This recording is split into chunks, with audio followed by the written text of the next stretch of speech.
Howdy, and welcome back to the Addicted Motors YouTube channel. Today, we're talking discos. Now, it's interesting. I'm thinking, I've been looking at some of my YouTube numbers recently, and since I've made this change from the LR3, which is gone now, to the D1, has made it kind of my primary Land Rover to talk about, which it won't be. A little bit of a teaser. The L322 will be back. It's currently getting some work done on it, and it will be back in the mix shortly. So if you like modified L322s, stay tuned. I'm not out of the woods yet. But we're here to talk about discos, and particularly this white disco behind me. And I bring it up because it's nothing groundbreaking. It's just a white 97 SD D1. But every time I post a picture of this truck on my Instagram or put a story about it or something, it gets hundreds and hundreds of likes because there's just something I think appealing about a semi-built white Land Rover D1. It has a lot of appeal, and I figured I'd make this video and do a quick walk around and give you a little bit more information on the truck,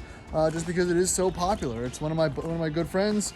He now works at Sports Car Workshops. He's had this for probably 4 or so years. Bought it from one of our other buddies, Southern Overland in North Carolina. So the truck's kind of been around, but he's done a lot to it. This truck showed up in Richmond, bone stock, and he's done some stuff to it. So let's talk about it. Now, I've put it right next to my 94 just as a little bit of a comparison because they're very similar and they're very different, which is what's cool about these D1s and why, you know, I'd love to get another one. That's not mine, but I wish it was. So yeah, they've got a lot of things that are similar and a lot of things that are different. They're both modded, I would say, semi-extensively, but in completely different manners. I've got the ARB. I'm getting a winch too. Getting the old Harbor Freight Apex 12K synthetic winch. It was only $500. Well, for the sale. Also have the snorkel and mud tires and, you know, some other things. But let's not do the ultimate compare and contrast. His truck, on the other hand, Old Man Emu 2-inch lift. I'm assuming that's a safety devices rack.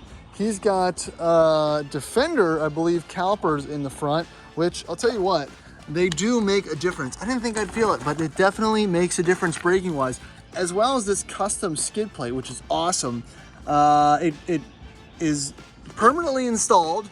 These brackets are actually installed behind the, yeah, right there. It's bolted onto the steering arm, which actually you could probably get to. It's not too bad. But yeah, this is a nice piece of kit. I don't think they make them, it's custom. But this truck looks great. I mean, it's got the series white wheels on it, these Wild Peak MT tires. They're square, 235/85, so they've got that nice Land Rover, I guess, kind of look. Actually, are they even skinnier than that? They might even be skinnier. Yeah, no, 235/85 R16s. Still has the mud flaps, matching spare, but yeah, I mean, this truck, I mean, it's absolutely, you know, the kind of quintessential Land Rover look. It's got slightly tinted windows, which looks nice. I mean, these small minor changes really kind of affect the way things look.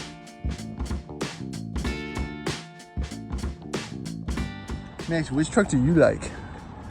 Which one does the baby like? Max, which one you like better, bud? So if you were to pick one by pure aesthetics, which one would it be? Like, as they are with the racks and everything? Yeah. Completely? Pick one. I mean, I generally like white better, so I'm gonna do white, I'm sorry. I know that's the wrong choice. No, that was exactly what I thought you were gonna say. So yeah, he's had this truck for about 5 years. It came completely stock. It's got Old Man Emu medium duty suspension all around. He put the wheels on, the tires, found the rack. He didn't rebuild the motor, but I think he had the head gasket or something. It had some issues with the valves or something, and there's some motor work that's been done, and that's really about it. I mean, he's taking it off-roading. It's really his daily driver. The interior is great. Headliner has been removed, like mine, for some water leaks that are currently being diagnosed, but that's not too bad. Most of the time when the water leaks on this disco, it goes right down to these rubber mats, and if you notice, these are the factory D1 mats, which just don't exist. I gave away too many sets in trucks that I've had for a while. But like all discos, we've got the level-o gauge. Seats are comfortable, in good condition. I mean, it's all there. I mean, the appeal for a D1 these days, I think, is almost at the level of a classic. People want these trucks. They're toys. They're the image of a safari truck, and they used to be $500 and now they're just you just can't find them in decent condition. Both these trucks are fairly rust-free. Now again, mine got the D2 matte seat covers, manual seats, manual transmission, missing the headliner. I did just put some sound deadening in to see if it'll make a difference. It's to be determined. Also adjusted the ARB, but yeah, his truck, again, it's in good condition. It operates nice, and I think we should probably take it out for a spin.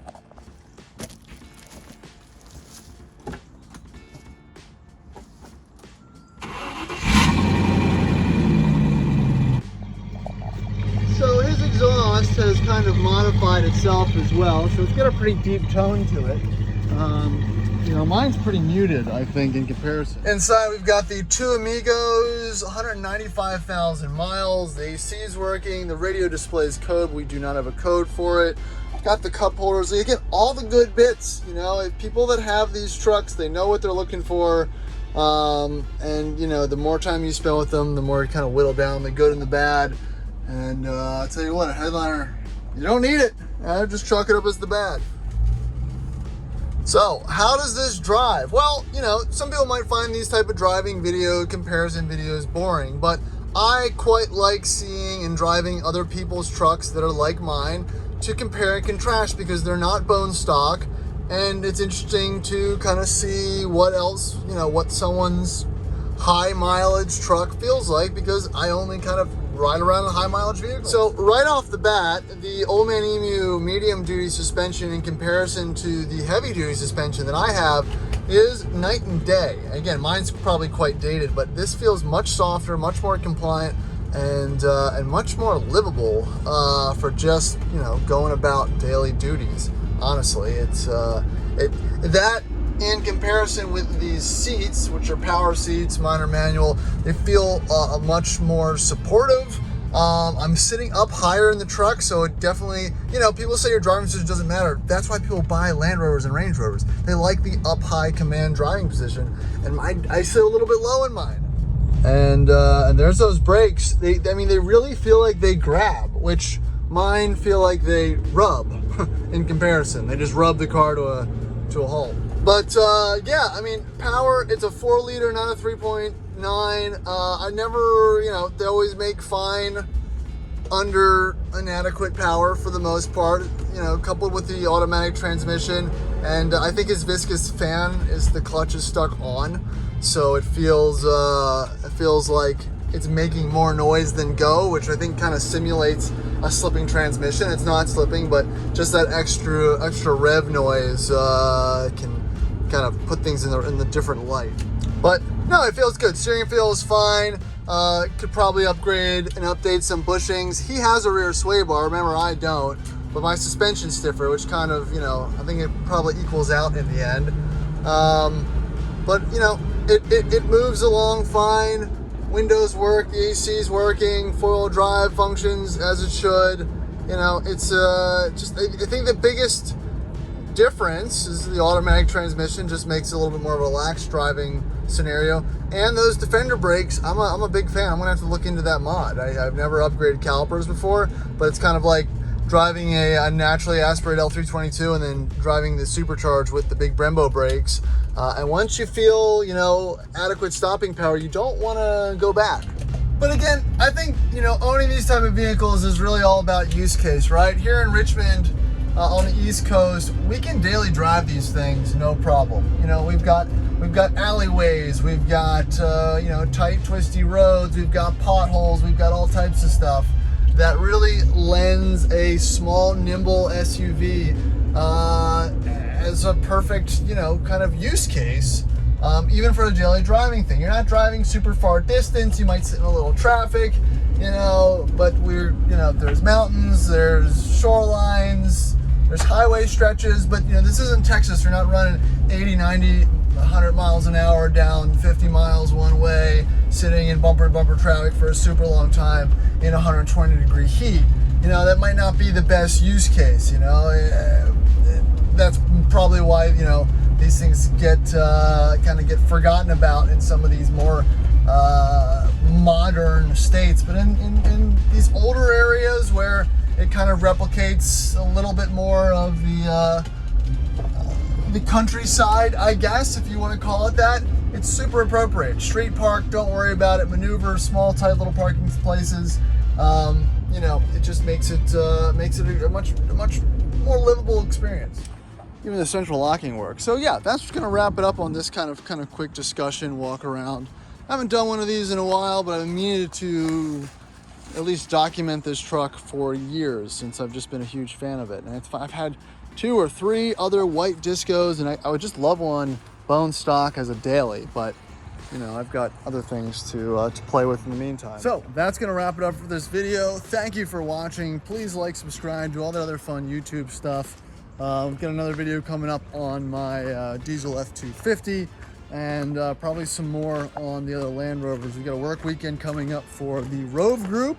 That's going to be the weekend, I think July 13th. So if you're interested and you're in the local Virginia, Maryland, North Carolina, West Virginia area and want to do a little bit off-roading and some trail prep for the Mid-Atlantic Rally coming up, let me know. Get you hooked up with the group. I might even see you out there. So thanks for watching. Talk soon. Shoo! There she is. Got those big meats, Larry Hoover. No, I think that looks great. That is a huge improvement, I think. Let's see how she rides. I still need an alignment, but hell yeah, brother. All the other ones in the back. That was what the spare was. It's interesting. I don't know why, but that doesn't match anything. I wonder if that was upgraded a while ago. Who knows?